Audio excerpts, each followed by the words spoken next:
ನಮಸ್ತೆ ವೀಕ್ಷಕರೇ, ನಾನು ಇವತ್ತು ಮಾತಾಡ್ತಾ ಇರೋ ವಿಷಯ ಬಂದು ನಾವು ಬುಕ್ ಮಾಡಿದ ತಕ್ಷಣ ಬುಕ್ಕಿಂಗ್ ಎಕ್ಸೆಪ್ಟ್ ಮಾಡಿ ಬಂದು ನಮ್ಮನ್ನು ಹುಷಾರಾಗಿ ನಾವು ತಲುಪುವ ಸ್ಥಳ ಸೇರಿಸುವ ನಮ್ಮ ಹೆಮ್ಮೆಯ ಟ್ಯಾಕ್ಸಿ ಚಾಲಕರ ವಿಷಯ. ಮೊದಲನೆಯದಾಗಿ ಹಗಲು ರಾತ್ರಿ ಎನ್ನದೇ ನಮಗಾಗಿ ಸೇವೆ ಮಾಡುವ ಚಾಲಕರಿಗೆ ನನ್ನ ಚಾನಲ್ ಕಡೆಯಿಂದ ಹೃದಯಪೂರ್ವಕ ಧನ್ಯವಾದಗಳು. ಹಾಗಾದರೆ ಬನ್ನಿ ನೇರವಾಗಿ ವಿಷಯಕ್ಕೆ ಬರೋಣ. ಮೊದಲನೆಯದಾಗಿ ಡ್ಯೂಟಿ ವಿಷಯಕ್ಕೆ ಬರೋದಾದರೆ, ಇವಾಗ ಯೆಲ್ಲೋ ಬೋರ್ಡ್ ವಾಹನಗಳು ಜಾಸ್ತಿ ಆಗಿವೆ, ಆದ ಕಾರಣ ಡ್ಯೂಟಿ ಕಮ್ಮಿ ಇವೆ. ಇನ್ನು ಎರಡನೆಯದಾಗಿ ನಮ್ಮ ಟ್ಯಾಕ್ಸಿ ಚಾಲಕರ ಬಾಡಿಗೆ ಕಮ್ಮಿ ಆಗಲು ದೊಡ್ಡ ಕಾರಣ ಎಂದರೆ ಅದುವೇ ಪ್ರೈವೇಟ್ ಆ್ಯಪ್ ಓಪನ್ ಮಾಡಿಕೊಂಡು ವೈಟ್ ಬೋರ್ಡ್ ಕಾರ್ ಅಟ್ಯಾಚ್ ಮಾಡಿಕೊಂಡು ಚಾಲನೆ ಮಾಡುತ್ತಿರುವುದು. ಇನ್ನು ಮೂರನೆಯದು, ಪ್ರೈವೇಟ್ ಆ್ಯಪ್ಸ್ ಕಮಿಷನ್ಗೆ ಬರೋದಾದರೆ ಲೆಕ್ಕಾಚಾರವಿಲ್ಲದ ಕಮಿಷನ್ ತಗೊಳ್ತಾರೆ.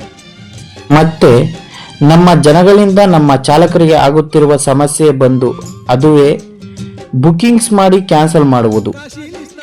ಯಾವುದೇ ಬುಕ್ಕಿಂಗ್ಸ್ ಇಲ್ದಲೇ ಕುಳಿತಿರುವ ಸಮಯದಲ್ಲಿ ಬುಕ್ಕಿಂಗ್ ಬಂದ ತಕ್ಷಣ ಎಕ್ಸೆಪ್ಟ್ ಮಾಡಿ ಪಿಕಪ್ ಲೊಕೇಶನ್ಗೆ ಹೋಗೋದೊಳಗೆ 2 ಆ್ಯಪಿನಲ್ಲಿ ಬುಕ್ಕಿಂಗ್ ಮಾಡಿ ಬೇಗ ಯಾವ ವಾಹನ ಬರುತ್ತೋ ಆ ವಾಹನದಲ್ಲಿ ಕುಳಿತುಕೊಂಡು ಮತ್ತೊಂದು ವಾಹನವನ್ನು ಕ್ಯಾನ್ಸಲ್ ಮಾಡುತ್ತಾರೆ. ನಮ್ಮ ಚಾಲಕರು ಅದೆಷ್ಟೇ ಕಿಲೋಮೀಟರ್ ಇದ್ದರೂ ಪಿಕಪ್ ಲೊಕೇಶನ್ಗೆ ಹೋಗಿ ಪಿಕಪ್ ಮಾಡುತ್ತಾರೆ.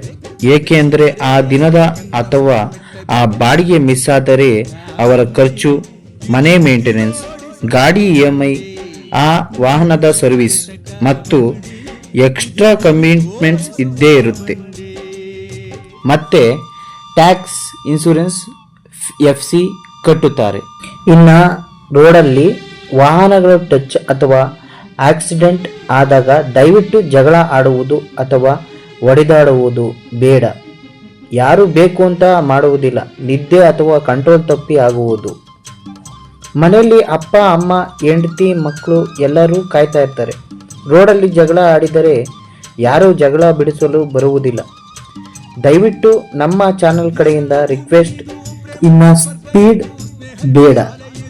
ರಾತ್ರಿ ಹೊತ್ತಿನಲ್ಲಿ ನಿದ್ದೆ ಬಂದರೆ ದಯವಿಟ್ಟು ವಾಹನ ಸೈಡ್ಗೆ ಹಾಕಿ ಮಲಗಿಕೊಳ್ಳಿ. ವೀಕ್ಷಕರೇ, ಇನ್ನಾದರೂ ನಮ್ಮ ಟ್ಯಾಕ್ಸಿ ಚಾಲಕರಿಗೆ ಮರ್ಯಾದೆ ಕೊಡಿ.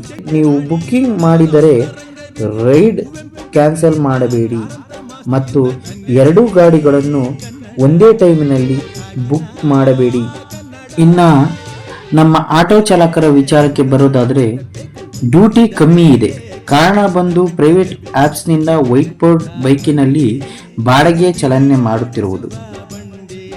ಇನ್ನು ಎರಡನೆಯದು, ಮಹಿಳೆಯರ ಉಚಿತ ಬಸ್ ಪಯಣ ಮತ್ತು ಹೊರಗಡೆಯಿಂದ ಬಂದವರು ಕೆಲವರು ಆಟೋ ಬುಕ್ ಮಾಡಿ ಬೇಗ ಯಾವ ಆಟೋ ಬರುತ್ತೋ ಆ ಆಟೋ ಹತ್ತಿ ಮತ್ತೊಂದು ಆಟೋವನ್ನು ಬುಕ್ಕಿಂಗ್ ಕ್ಯಾನ್ಸಲ್ ಮಾಡುವುದು. ನಮ್ಮ ಆಟೋ ಡ್ರೈವರ್ಗಳು ಈ ಅನ್ಯಾಯ ಕೇಳಲು ಮುಂದಾದಾಗ ಅವರು ಅವರ ಕೈಯಲ್ಲಿ ಇರುವಂತಹ ಮೊಬೈಲ್ ತೆಗೆದುಕೊಂಡು ವಿಡಿಯೋ ಮಾಡುವ ಮೂಲಕ ಆಟೋ ಡ್ರೈವರ್ ನನ್ನ ಮೇಲೆ ಹಲ್ಲೆ ಮಾಡುತ್ತಿದ್ದಾನೆ ಅಥವಾ ನನ್ನ ಮೇಲೆ ಜಗಳ ಆಡುತ್ತಿದ್ದಾನೆ ಎಂದು ವಿಡಿಯೋ ರೆಕಾರ್ಡ್ ಮಾಡುವುದು. ಇದು ಯಾವ ನ್ಯಾಯ, ನೀವೇ ಹೇಳಿ. ದಯವಿಟ್ಟು ಹೊರಗಡೆಯಿಂದ ಬಂದವರಿಗೆ ನನ್ನ ಚಾನಲ್ ಕಡೆಯಿಂದ ಮನವಿ, ಇನ್ನಾದರೂ ನೀವು ಎಲ್ಲಾದರೂ ಹೊರಟರೆ 1 ಗಂಟೆ ಅಥವಾ ಅರ್ಧ ಗಂಟೆ ಮುಂಚೆ ಮನೆಯಿಂದ ಬಿಡಿ. ಯಾಕೆಂದರೆ ಟ್ರಾಫಿಕ್ ಎನ್ನುವುದು ಯಾವಾಗ ಯಾವ ಥರ ಇರುತ್ತೋ ಗೊತ್ತಿರಲ್ಲ. ನಿಮ್ಮ ಅರ್ಜೆಂಟ್ಗೆ 2 ಆಟೋ ಅಥವಾ 2 ಕಾರ್ ಬುಕ್ಕಿಂಗ್ ಮಾಡಿ ಕ್ಯಾನ್ಸಲ್ ಮಾಡುವುದು ನಿಲ್ಲಿಸಿ. ನಮ್ಮ ಚಾಲಕರ ಕಡೆಯಿಂದ ಒಂದು ಮನವಿ, ಅದೇನೆಂದರೆ ಪರಭಾಷೆಯನ್ನು ಅಡ್ಜಸ್ಟ್ ಮಾಡಿಕೊಂಡು ಸಾಕಾಗಿದೆ. ಇನ್ನಾದರೂ ಕನ್ನಡ ಮಾತಾಡಿ, ಗೊತ್ತಾಗಲಿಲ್ಲ ಅಂದರೆ ಕಲ್ತ್ಕೊಳ್ಳಿ. ನಮ್ಮ ಎಲ್ಲ ಡ್ರೈವರ್ಗಳಿಗೆ ನನ್ನ ಹೃದಯಪೂರ್ವಕ ಧನ್ಯವಾದಗಳು. ಇದೇ ಥರ ವಿಡಿಯೋ ಬೇಕಾದಲ್ಲಿ ಲೈಕ್ ಮಾಡಿ, ಶೇರ್ ಮಾಡಿ, ಸಬ್ಸ್ಕ್ರೈಬ್ ಆಗಿ. Thank you so much.